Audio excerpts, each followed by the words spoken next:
Welcome to the MOOC course on Public Financial Administration. Today we are going to discuss a new module on the role and recommendations of the Finance Commission of India. So, let us see what we have in store for you in the module today. A very important module.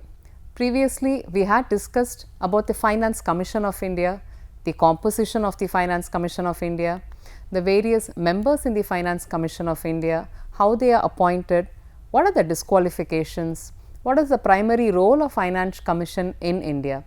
These are some of the points which we had discussed in the previous module on the Finance Commission of India. Today we are going to have a separate module on the advisory role of the Finance Commission of India. A student of this particular MOOC course called the Public Financial Administration not only need to understand just the outline of the constitutional body of India, one of the constitutional bodies, namely the Finance Commission of India. Going beyond the mere composition, the qualifications and the disqualifications, it is very pertinent to try to understand what is the actual role, what are the recommendations that is being given by the Finance Commission of India. What did the 15th Finance Commission tell us? What did the 14th Finance Commission tell us? So, we are going to analyze all these dimensions and discuss going forward from our previous module on the Finance Commission of India. So, now let us start with the role of Finance Commission in India. The first point that I would like all of you to try to focus on is that we talk about fiscal federalism. This is one of the important points that we discussed in the last module, but we also need to understand that the role of Finance Commission is to enhance and augment the fiscal autonomy, the equity, the efficiency of both the union government, which is the national government, and the sub-national governments, which are the state and the union territories. So, it is very important that the Finance Commission plays an important role in trying to enhance the fiscal autonomy of all these governments at the state and at the national level. Secondly, the most important role of the Finance Commission is to promote cooperative federalism, to promote competitive federalism in our country. Now, these are two words that I would like all of you to have a focus on. If you are taking notes now based on the course that you are attending, I would like all of you to highlight these two particular words, cooperative federalism and competitive federalism. Now, as we already discussed in our previous lecture, India is not a federal structure. We have some federal features. Now, when we mean federal features, we also have a strong subnational government, meaning the union list, the state list and the concurrent list provides separation of powers, separation of legislative powers to all the three levels. Now, any subject in the union list can be legislated upon by the union executive. Any item in the state list can be legislated upon by the respective state governments. This kind of an autonomy is provided in our constitution. That is why we claim to have certain federal features in our constitution which are inbuilt in our constitution. Now, keeping this in mind, I would like all of you to read and highlight this particular second point now. So, we need cooperation and we also need healthy competition. Now, the Niti Aayog, which replaced the Planning Commission in 2014, has come up with various indices which talk about the performance of state governments with regard to sustainable development goals, with regard to good governance, with regard to ease of doing business index, with regard to climate change and so on and so forth. Now, why do they provide this kind of ranking? Do we need this kind of a ranking to elaborate on the performance of state governments? It is essential in order to have some kind of a competitive spirit, a healthy competitive spirit, in order to bring our aspiring country into a big developed economy, a $1 trillion economy which our Honorable Prime Minister keeps talking about. In order to achieve that big dream, our country, India, that is Bharat, has to go in this particular field. That is not only cooperation, we also need competition amongst the subnational governments to push our country into the realm of one of the biggest democracies, not only that, but also one of the biggest economies in the world. So, that is one of the primary role, is to ensure this kind of competition and cooperation among the states, the subnational governments in our country. That is the primary role of Finance Commission. Now, let us go to the next point. Also, Indian polity is dynamic, the global polity is dynamic. We are today living in a very challenged global community. We are not only citizens of this country, we are also global citizens, we are also digital citizens. Now, the COVID-19 pandemic has taught us a lot of dimensions, a lot of challenges. It has really helped us restructure, recalibrate the focus of our country. Given this particular ecosystem, the dynamism, the complexities involved in the political, economical, social space that our country tries to talk about, specifically from the preamble onwards in the constitution, we talk about political justice, we talk about social justice, we talk about economic justice. The directive principles of state policy talk about these three dimensions. The Finance Commission, as one of the chief constitutional bodies, has to try to culminate all these dimensions and face the challenges, especially in this context. Now, this is the primary, most important dynamic role of the Finance Commission of India. Now, let us go to the second part of this module. The second part of our discussion today is going to center around the recommendations of Finance Commission of India. When we talk about recommendations, we already discussed that these are only advisory in nature and all that, right? But please understand, it is much more complex than that. A simple statement that the entire recommendations of the Finance Commission are merely advisory in nature does not encompass this particular dimension that they talk about vertical devolution, they talk about horizontal distribution of taxes, they talk about grants and aid for state governments. Now, let us try to analyze these three words, what they mean and how these recommendations are shaped by the Indian Parliament. The first word that I would like all of you to focus on is vertical devolution. Now, what is vertical? Vertical means this way. I am sure we all understand that. We would have studied from our school days that vertical means this, horizontal means this way, right? Now, when we talk about vertical devolution, we focus on one particular point, the share of state governments in the divisible pool of central taxes. I had already explained to you what is tax devolution in the previous module. Now, we are only talking about how the taxes are going to be distributed and what is vertical distribution and what is a horizontal way of distribution. It is very important for all of us to focus on this particular slide. If we try to understand these two dimensions, then public financial administration will get you a lot more clarity while you are learning all other modules also. So, it is a very important slide for me as a faculty, and if I were a student watching this particular module today, I will be noting down these three words, specifically the first two words. Okay, let us see now how are the revenue which are generated, the income received by Government of India is distributed to the 28 state governments and the 8 union territories in India. That is called vertical devolution. Now, let us shift our focus to the second word in the slide, horizontal devolution. Okay. Now, this talks about a formula. We are not in a max course yet, we are still studying public finance administration, and yes, you are in the module where we are discussing the recommendations of Finance Commission, I know, but still it is a formula which talks about allocation among the 28 states. Okay. So, this is called horizontal distribution. For example, Tamil Nadu or Jammu and Kashmir or Rajasthan or Maharashtra or Madhya Pradesh will not have the same formula. It will vary according to states. We are going to see that in a separate diagram. That is the most important recommendation of the Finance Commission. The 15th Finance Commission gave a lot of clarity on how this particular horizontal distribution can be done. It also talked about how vertical distribution can be done. It changed the formula and it gave new recommendations going beyond the 14th Finance Commission, and it has been implemented also.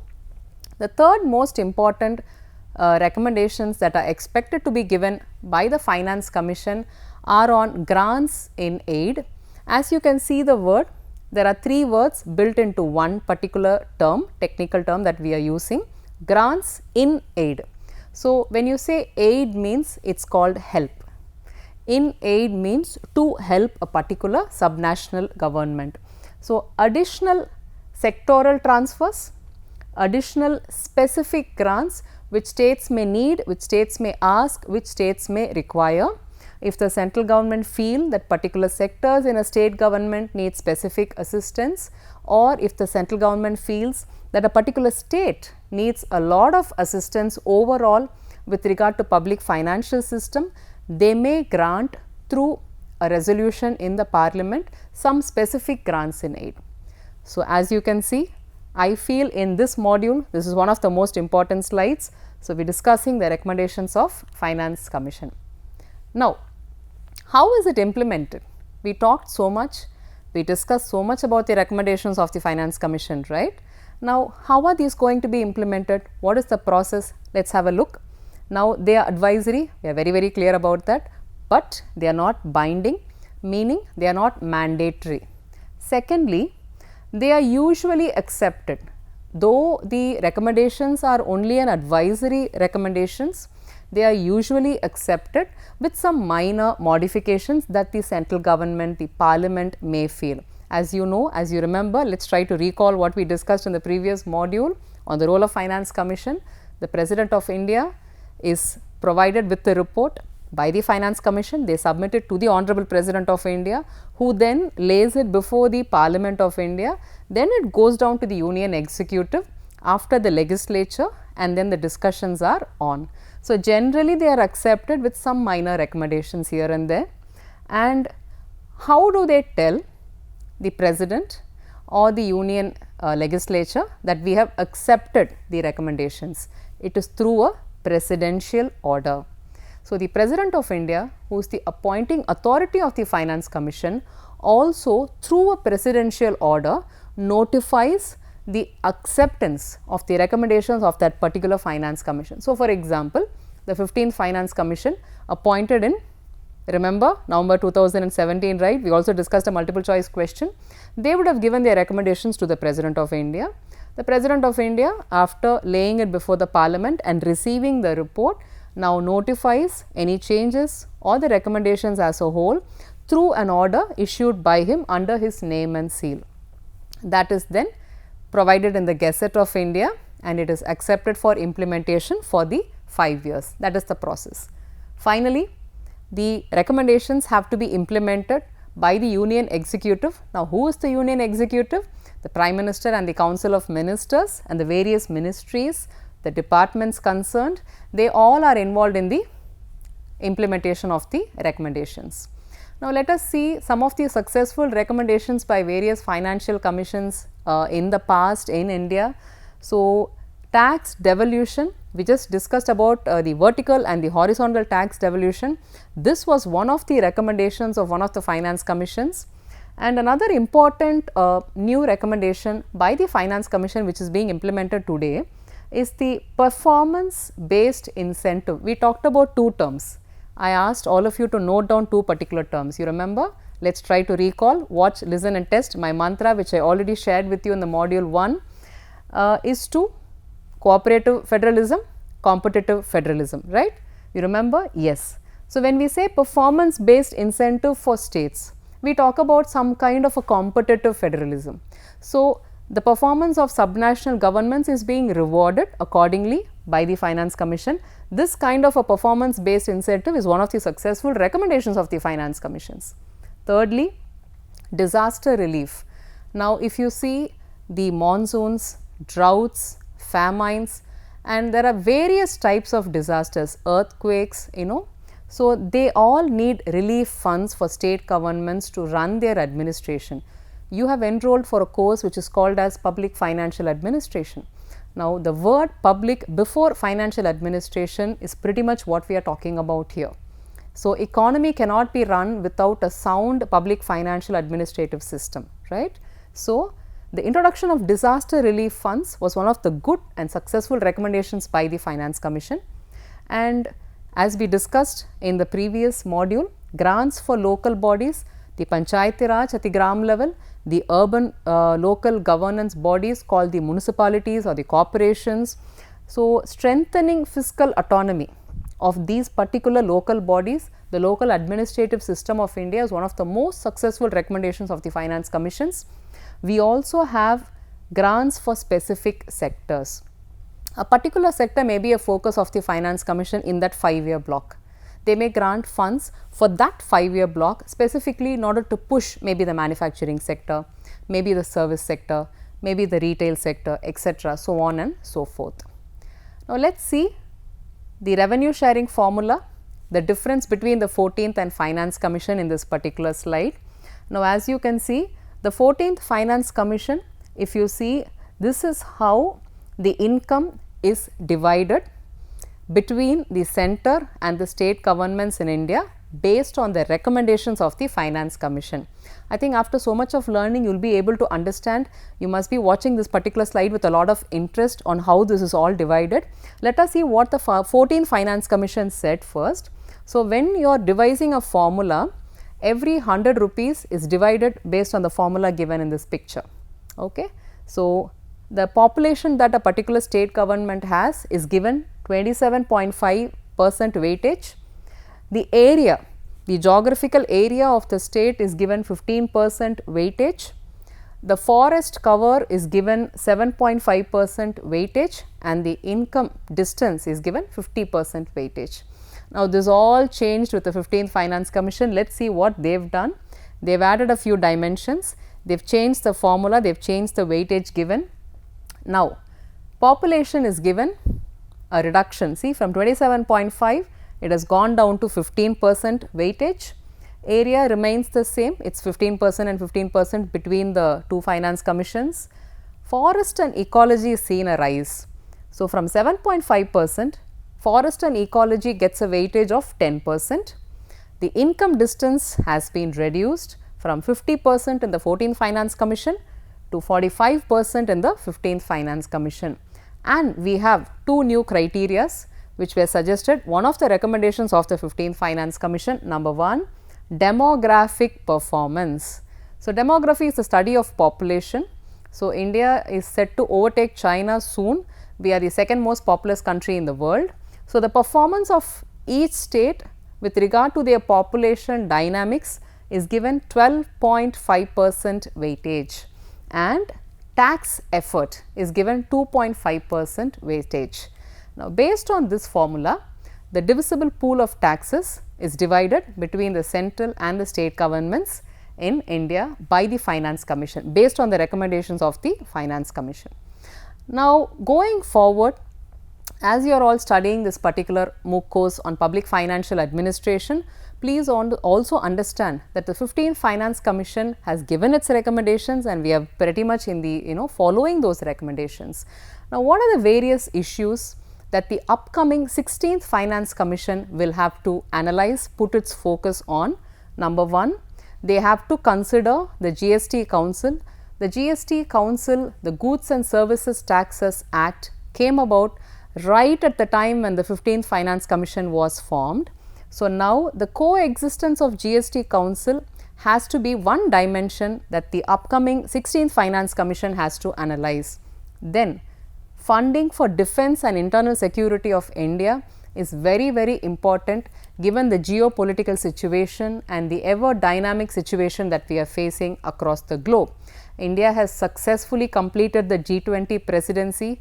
You must have all watched the fanfare and the New Delhi declaration that we had very recently. It is a proud moment for all of us in India and Bharat that we have successfully done that.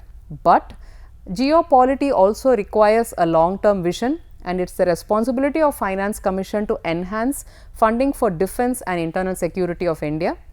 We also have to take into consideration the pandemic and the after effects of pandemic when we are devising the next tax devolution, tax distribution formula for the subnational governments. So, these are some issues that has to be taken care of by the 16th Finance Commission. What are the various challenges that the Finance Commission faces? Some of the issues are listed here. We need to address data gaps and quality issues. They also have to take into consideration various political and economical factors, and there are several implementation challenges in India which have to be covered by the Finance Commission. Evaluation difficulties, choosing the criteria, and how do you expand social and economic services? Is there scope for it? That has to be taken care of by the Finance Commission. And social capital, human capital investment, now that has to be analyzed by the Finance Commission of India. Now, what is the way forward? With regard to role and recommendations of the Finance Commission of India, some of the points, some of the way forward are given here. Now, they have to definitely go for enhancing fiscal autonomy of the central and the state governments, the subnational governments, and also have some kind of a socially equitable structure which is acceptable to all in a very, very important setup that we have here.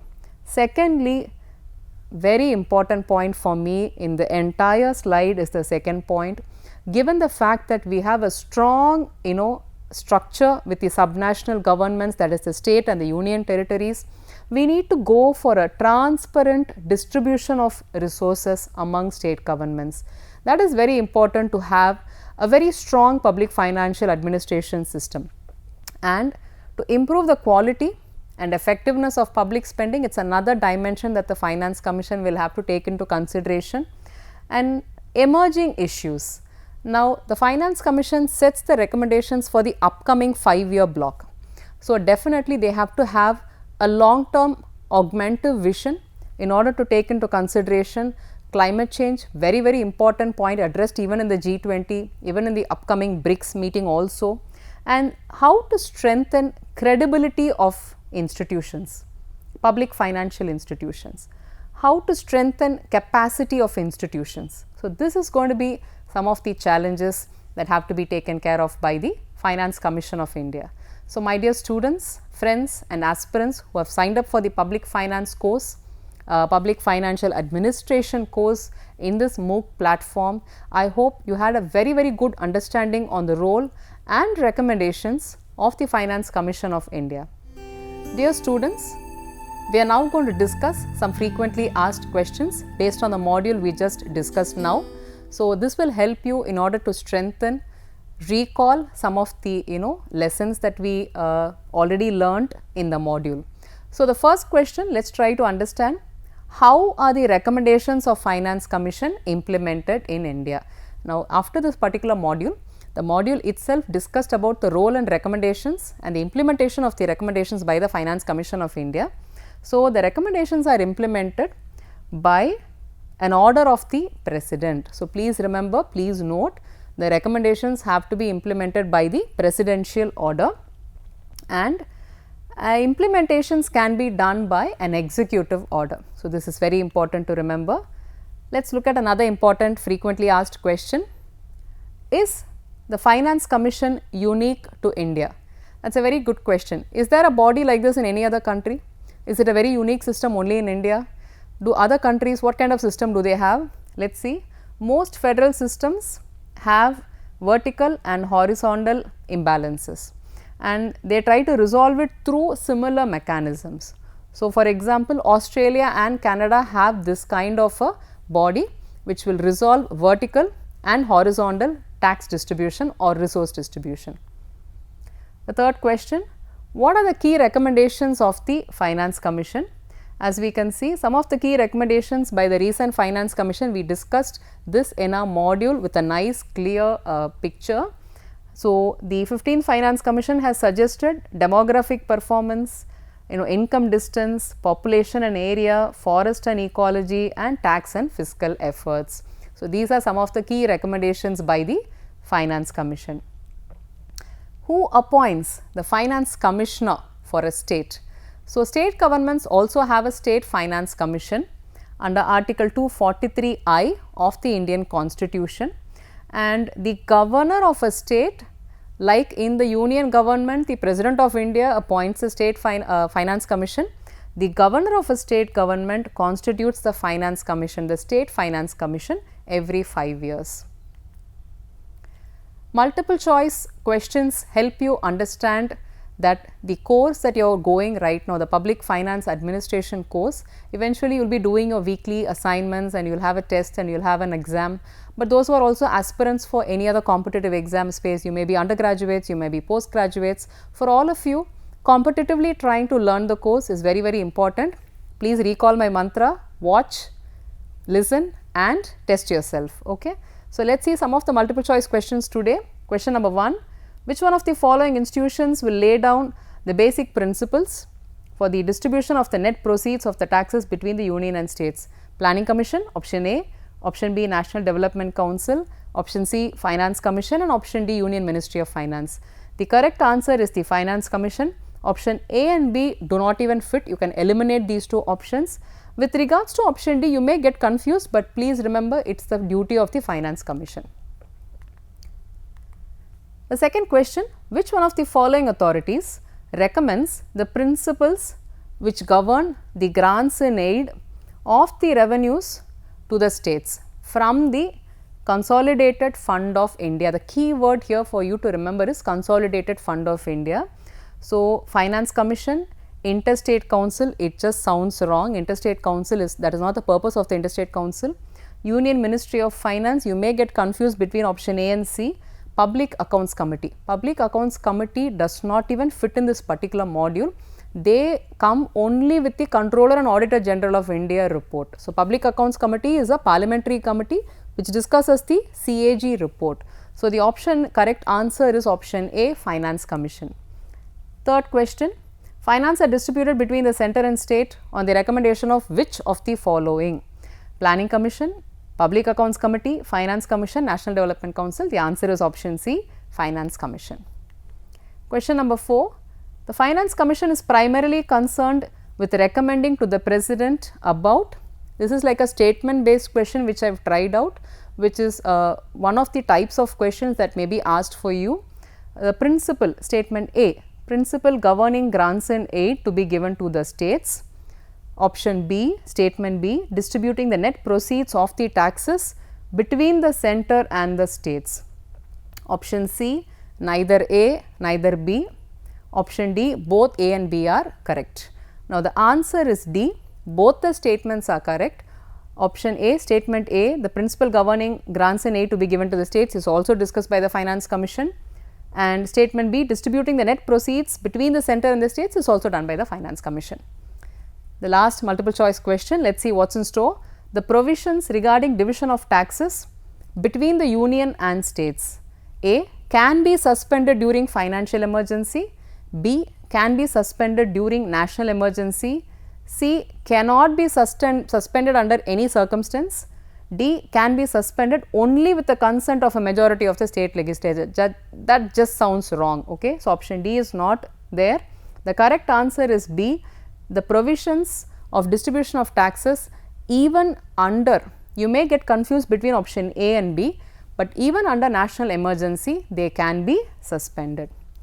So, dear friends, students and aspirants who have signed up for this particular MOOC course on Public Financial Administration in India, thank you so much for joining me in this particular module. We discussed a lot of things, interesting facts about the role and recommendations of the Finance Commission of India. I hope this particular module was very useful for you from a learning perspective. Thank you so much for joining me today.